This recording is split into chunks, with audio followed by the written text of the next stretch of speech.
Well, thank you everyone for your time. I always have this famous disclaimer I give before I ever talk to anyone. If you learn one thing today, then your time was worthwhile, because we're only here for about an hour and I don't want to take up too much of your time, but I want you to leave with some nugget that you can use to help yourself.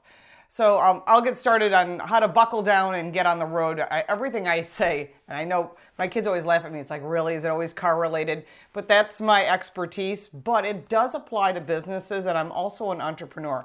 So it started way back, I was 10 years old, and you're gonna laugh because you know how your mother told you can't ride your bike to the store? Well, I did. I rode my bike to the five and dime store, would negotiate with the manager for candy, and then I would bring it home and put it out on a little TV tray, if you remember those things, at the end of my driveway, and I would sell it to the other kids who listened to their parents.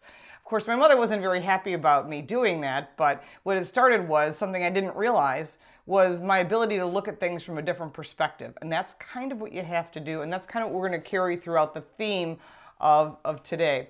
I started racing when I was 16 years old, so yes, I've been racing cars. I actually forged my mother's name on the minor waiver. Of course, you can't do any of that stuff these days.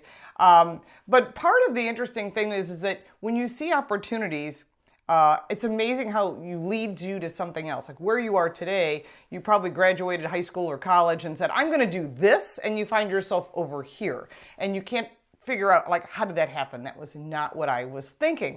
And that same thing is true with me. I was always looking for opportunities. I had a t-shirt business. I had learned how to screen t-shirts in high school. And so I was 16 years old and I created a t-shirt business. And I thought there's got to be other people that want t-shirts. Remember, this is in the 80s. This is not today where you can go on Amazon and pretty much order what you want. But that business started taking off. I was literally going to every pizza place in the area going, you should have t-shirts, you should have t-shirts. And they're like, who's this young kid in here? And they just liked the fact that I was enthusiastic, I was entrepreneurial, and people love to help. So if you're younger and you're thinking, oh, no one's gonna help me, I'm just a kid. No, believe it or not, people like myself are always helping out kids I had kids at my door a couple weeks ago trying to sell me rocks that they had painted. Of course I bought a few. I don't need rocks that were painted, but I was helping them create an entrepreneurial spirit. And that's the kind of thing, when you see Girl Scouts running around or Boy Scouts selling whatever they're selling, you help them out not because of what you're getting, but what you're doing for them. So that's kind of how I always have this pay it forward kind of thing. I started working for my dad when I was in high school. He had a breaker manufacturing company, and I answered the phones. So I have a very unique voice. I'm not sure if it's deep or it's just different. And guys used to call there all the time and ask for car parts. No one knew who I was, but I knew my stuff because I was so passionate about cars. So while other girls were playing with dolls, I was playing with Matchbox cars and playing poker with the guys. My father was in the garage working on cars, so I would go out and help him. So to me, that was fun. It was different. It was a connection to my dad. He was an engineer. He worked for the Big Three. We lived in Detroit. So when I moved to Buffalo, where I'm located now, that passion came along with it. And, you know, when he would say, I'm changing the oil today, I'm like, can I help? He never told me I couldn't. And that's the thing you need to inspire in your children. You know, if they think that's something they want to do, then you should support it to a point. I mean, if it's crazy, you got to kind of give them a little bit of a reality check. But what's interesting about all of this is it led to me creating a disc brake conversion kit, which may not mean anything to you, but there were cars in the 60s that had drum brakes. They were horrible stopping, and they had a lot of power at that time. So I created the first disc brake kit to put disc brakes on a car, which is standard on literally every vehicle now. But what I didn't realize that did is it connected me to a lot of really great people. And I'll talk about that as we go further along, how in the end, those people that you connected with way back when, they're still watching you, they're still following you, they're still inspired by you. And what I didn't realize at the time, because I was not told no, I submitted my blueprints back in the day when there were blueprints, before there was computers.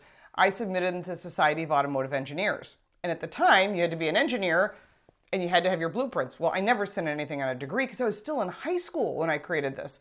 And they accepted me. I thought that was like the coolest thing. And they had no idea how old I was, because you don't ask those things because you're not allowed to. And so that sort of inspired me to continue my path with automotive. And that's exactly what it did. My husband and I started a company in 1989 called Classic Tube.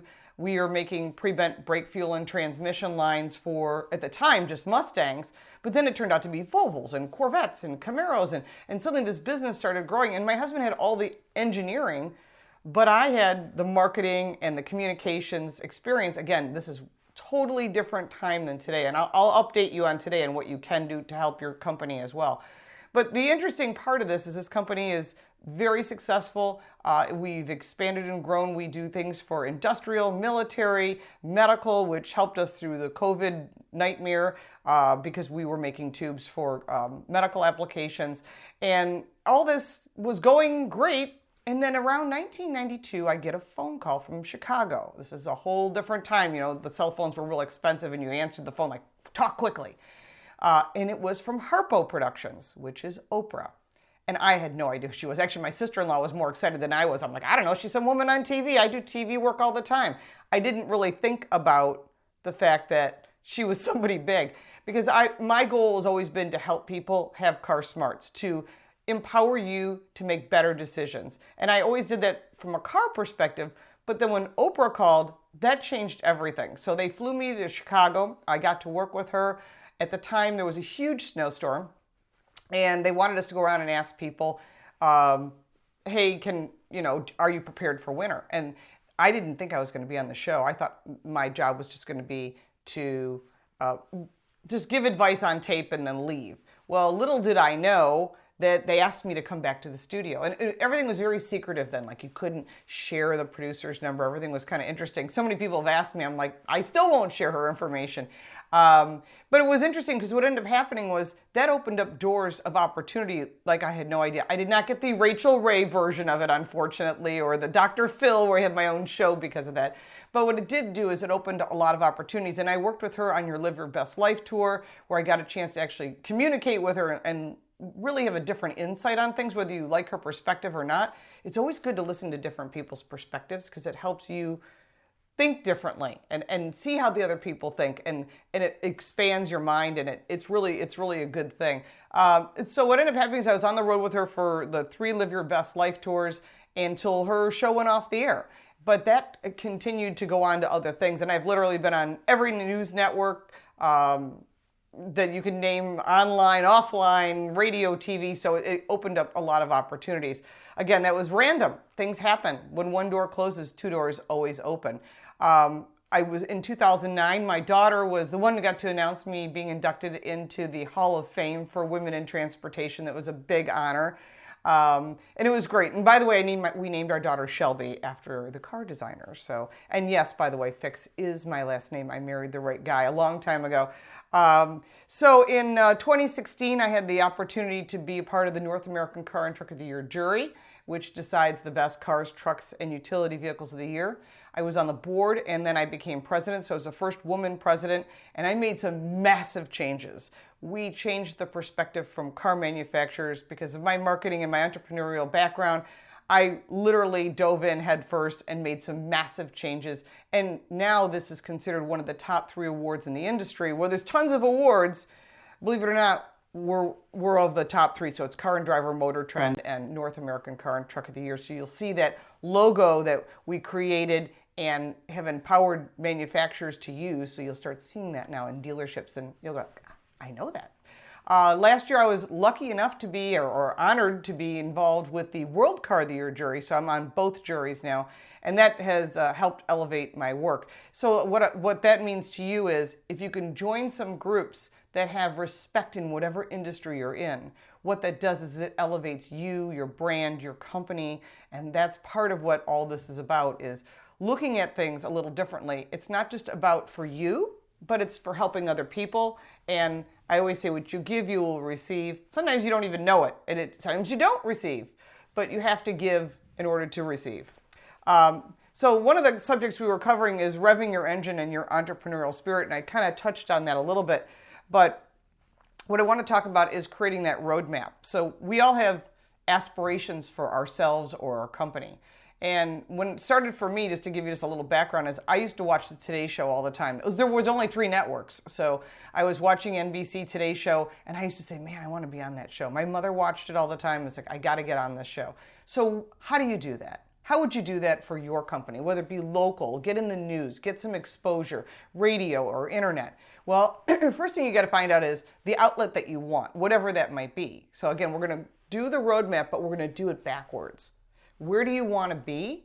And then how do you get there?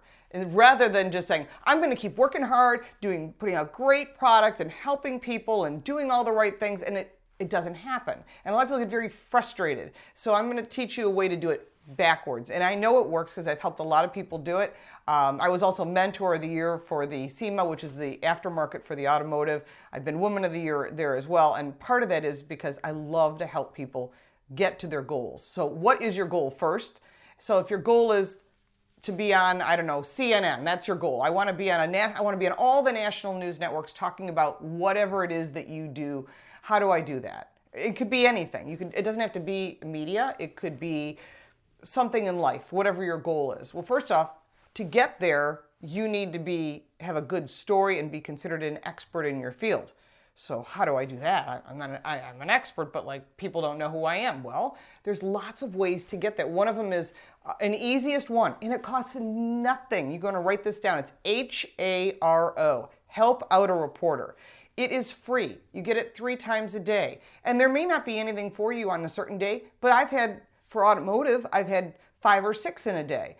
And you don't know, most of the time they're anonymous. So it'll say HARO, you can look it out, help out a reporter. It's free to sign up, which is even better. And when you get it, you'll ask for it to come 3 times a day. And so you'll get your morning, when you wake up in the morning, sometime midday, check it, and then the evening comes around 5 o'clock. These are all Eastern times. And what's so great about it, this is like the secret of all secrets, because it is the easiest way to get amazing coverage. So I've answered questions. It says anonymous, don't know where it is, and it turns out to be Reader's Digest. And I'll get it in both Canada and the US. Huge numbers. Or I'll get it and it's Yahoo Finance. Again, massive numbers.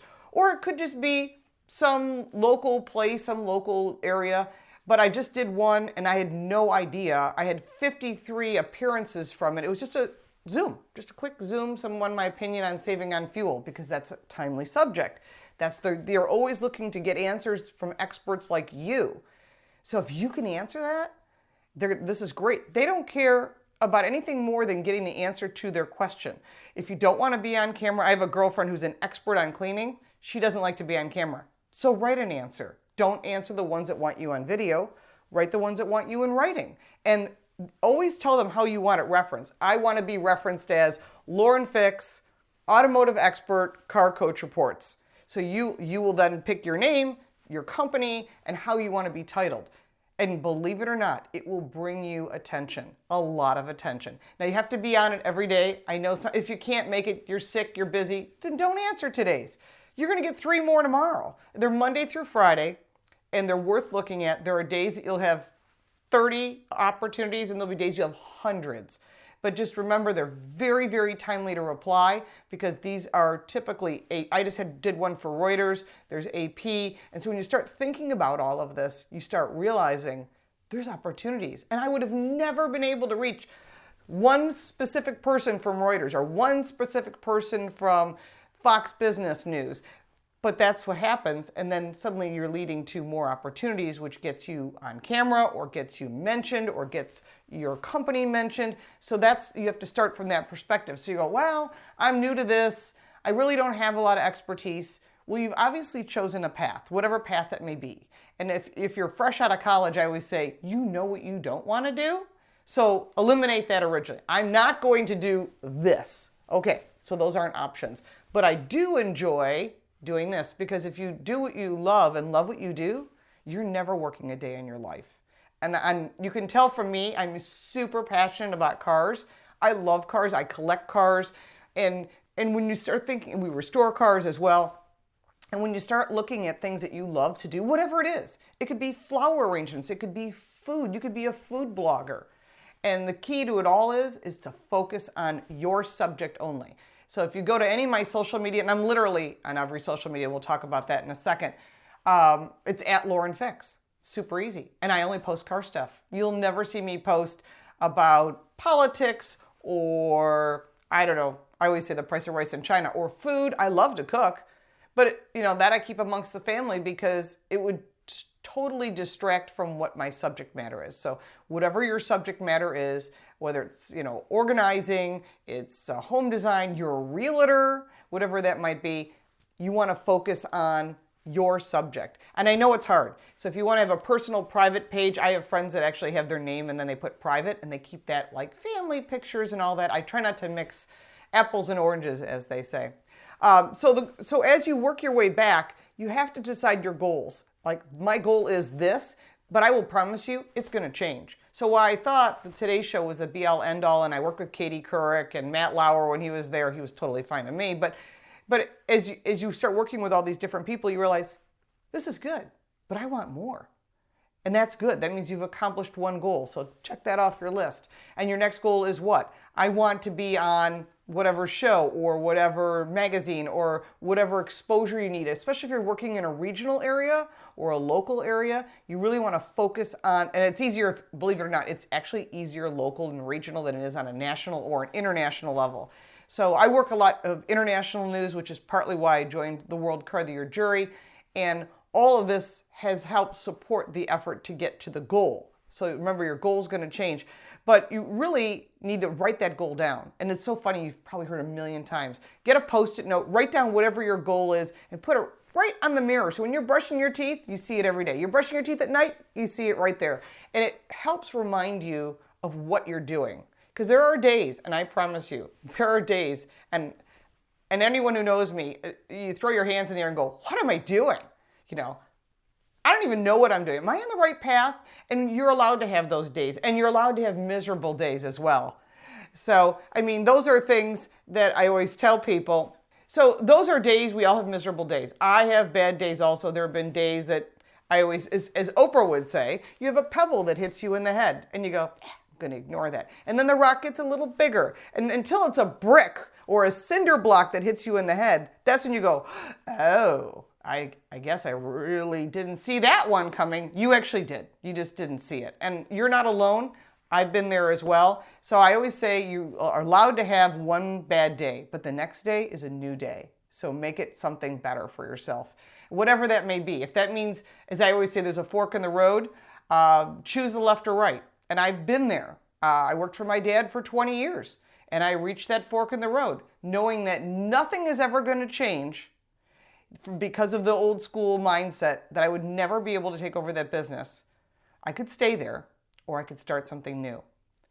So I took the fork in the road, and a very good friend of mine gave me this advice, and we'll talk about friends and allies in a second, to take the fork in the road, to take the risk, because he had been there too. And the thing is, it's not like we talk every day. He's just a guy that I talk to at car shows and stuff. And it was the best advice, because if I had been doing what I had been doing and I was miserable every day, I would have never been sitting here talking to you today, and all these opportunities would have never happened. And yes, I've had my ups and downs. And I always say, if you get knocked off your horse, you've got to get back on and ride. And I know there's lots of analogies, but the truth is that they really do work. There's a lot of self-talk involved there. So I want to talk about building a well-oiled machine in the tech-savvy world. Social media, whether you like it or not, is something you have to do. I am on literally every form of social media. If it's new, as a matter of fact, my daughter and I have this little challenge to see who can get on quickest, because I want my name, Lauren Fix, and it's easy to grab. And her name is Shelby Fix, and her name is easy to grab. So we both try to get on. So when Facebook was new, we got it. When it was Twitter, when it was Tumblr, and even if they're no longer big or not, Parler, Getter, Truth, Cloud Hub, MeWe, Gab, I'm on all of them. And I have to be, because I don't know where you live. And so because the world has changed and we're not just living on one form of social media or one TV channel, if I've got a message I need to get out, you don't know where your customers, your clients are. So I post on everything, except for MySpace. I think I still have a MySpace account, but I think that's kind of music only. I've sort of let that one go. But for the most part, I post on Tumblr, and people are like, why would you post on Tumblr? I'm like, because if I pick up two people or one person, that's one person who I've empowered and taught them car smarts. I've taught them about new cars, about saving money on gas, about electric vehicles, whatever it might be. But if I would have no other way to get to that one person if they only live on that platform. So you have to kind of think with that mindset. I need to reach everyone I can. So if you own a bakery, let's say, and you're in a little town, and you post our specials today or whatever, and why our product is the best that's out there, post it everywhere. If nobody from one social media site clicks, it doesn't make a difference. You post and you can get off of it. You don't have to have a whole conversation. If there is a conversation, you'll get a notification. Hey, are you open on Saturday? Yes or no. I mean, those are the kind of things. That's how you build your brand, and you have to build it in today's world. There's no longer the old thing, well, I'll put up a billboard, I'll put an ad in the local newspaper. You can do that. See if you can get interviewed on a local radio station about why you're new, why you're special, whatever it might be. If you're a consultant and you're working to help people improve their business or improve something about what they're doing, you can easily get content out there. Put out articles. Just put out articles. Use that Help Out a Reporter. HARO is one of the best free things you can do. That's, like I said, if one thing you can take away, that is great. I helped a friend of mine who is the Wing King. My daughter and I are both judges for the National Chicken Wing Festival. Hey, we're in Buffalo. We have to do that. It's part of the fun. It's actually one of my favorite events of the year. But he wanted to get more national. So first advice I gave him, help out a reporter. And he says it's been really helpful. So there's some results for you. Using social media is important. Remember, again, stay on your subject. I love to cook, but I don't, I'll post one thing on the Chicken Wing Festival, but I can't put a whole thing about chicken wings in my opinion of flavors because it doesn't match with automotive. It would be obscure for those people that are following me from an automotive perspective. They'd be like, what are you doing? So that's what I want people to really think about is, while you may have great multiple issues, try to focus on one subject that you are the expert at. And there's so many great subjects. And if you haven't found your expertise, start paring it down. Make a list of, boy, people come to me for advice, or I like to, whatever it might be. And it used to be in the old days, and I'll just show you quickly, is I have two books. This is Driving Ambitions, my first book. And the other book is Lauren Fix's Guide to Loving Your Car. This is with St. Martin's Press before books became no longer books. I don't think people read books like they used to. But I've done three books. The third one is, it was not an evergreen book. It was very timely on suspensions and handling. Probably not your average book. But you could write books. And I just had a friend contact me, said he wanted to write a book. And I said, okay, so you have to self-publish today. That's one thing you got to think about. Amazon does these dollar pamphlets. You could create the dollar pamphlet. But if I can get that same information for free online, it's very, very difficult to sell. So what can you do? You can create a Substack. I have one as well. I offer the information for free. You can always change it to charging. You can always add a Patreon to it, which is how you can raise money. There's a couple other sites out there besides Patreon. And I have friends that are making a living off of their money from Patreon or from Substack. So it can be done. Literally, you could make more just offering great information that people can't get anywhere else, especially if you have some really, really cool subject matter like space junk or something that like no one else would know. Like I wouldn't even know where to start on a subject like that. So, I mean, if you've got something really special, start off by offering your information for free. Let people read, learn that you are the one. Post your stuff on Haro. All that stuff are tools in your toolbox that only you can use a certain way. No one else can use them a certain way. Also, capturing that multi-generational thing. Now, my numbers are very broad. I mean, at first I thought I'm just going to help women because women don't know anything about cars. But these days, there's a lot of guys that don't know anything about cars either. So my current, I just checked it before we came on live. I'm between 25 and 54 with 20% female. So that means you have to make sure that whatever your demographics are, now those are from Google. And what's also interesting, I have 3 million impressions a day. That's a lot. Globally, 14 million. So those are some huge numbers. So I didn't just happen overnight. Let me tell you, I've been doing this for 40 years. So in the auto industry, I've been racing that long. I've been on television since, 1986. My first opportunity was on Motor Week on PBS.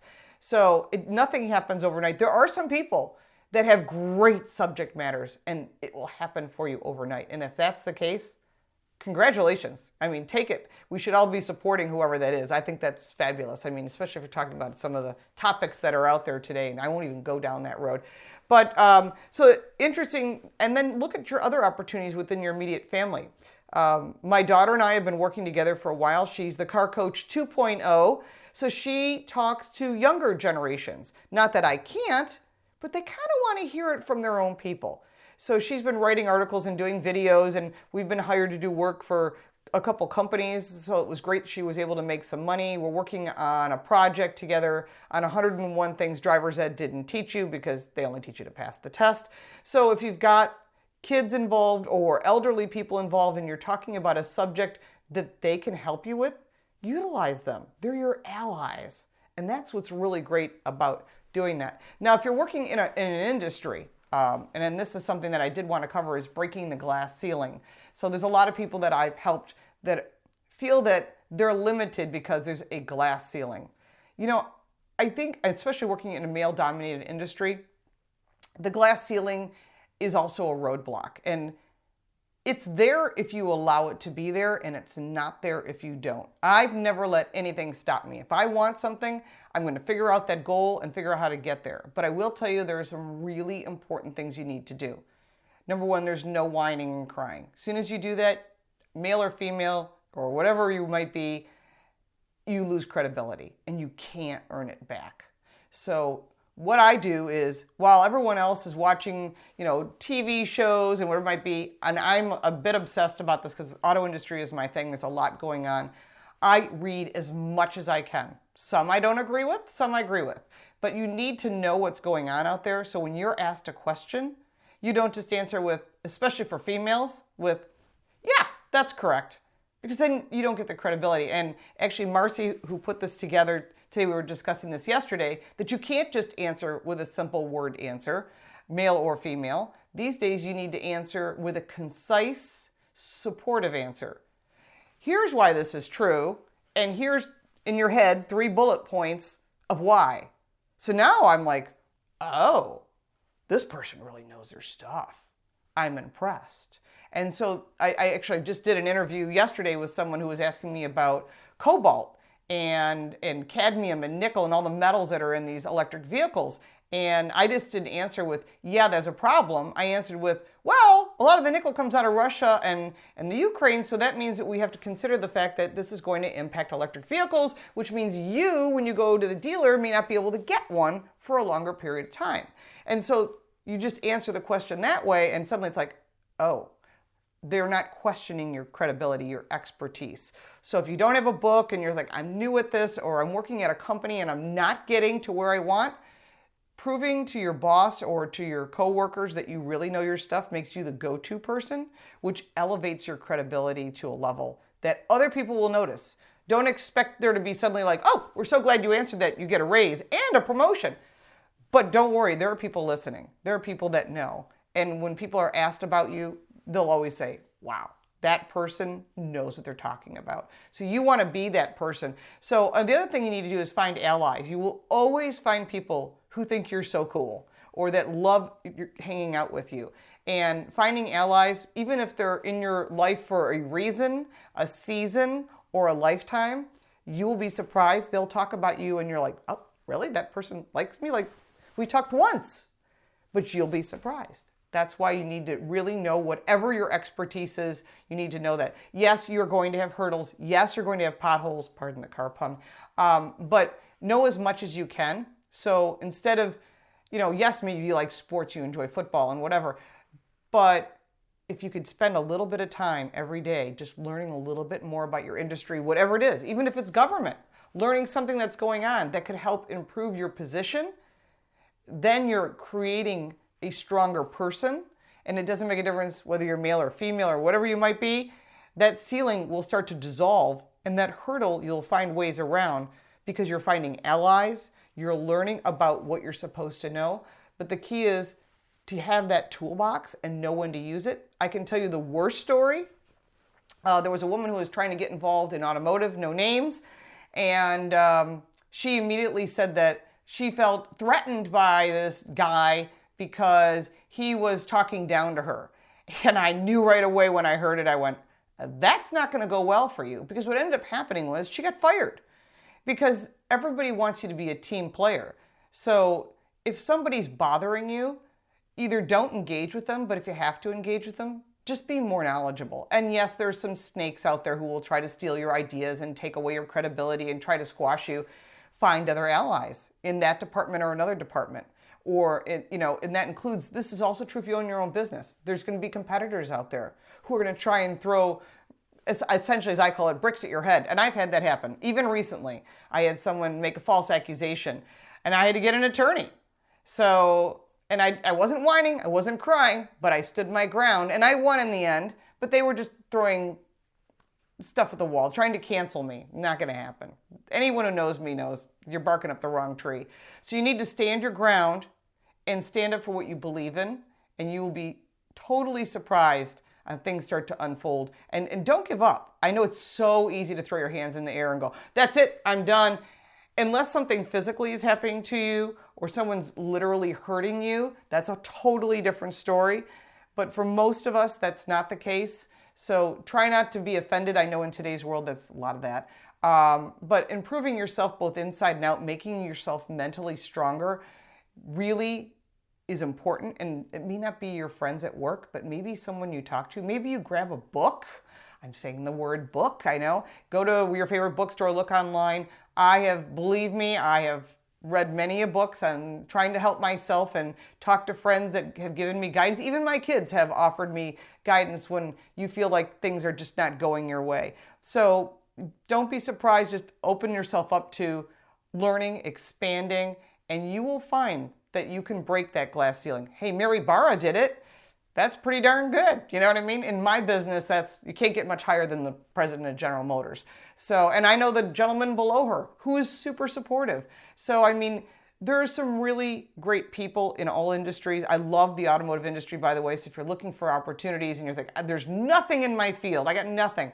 The auto industry is desperately seeking people, service writers, salespeople, accountants, marketing, corporate world. If you live in the Detroit area or California or Nashville, Atlanta, New Jersey, there's a lot of manufacturing plants there. They are desperate for people. We cannot find people quick enough. If you're a veteran and you've helped support our country, we do appreciate everything that you've done for us, but note that there are jobs.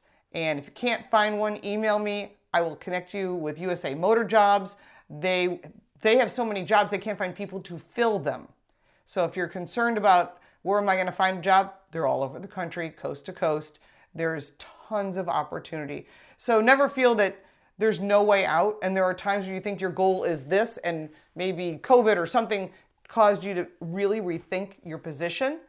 There are other opportunities out there for you. You just have to ask other people. And maybe that's why you're here today, listening to me talk. Maybe that's the connection that will help open a door for you. So always go with this thought in mind, where one door closes, two doors always open, sometimes more.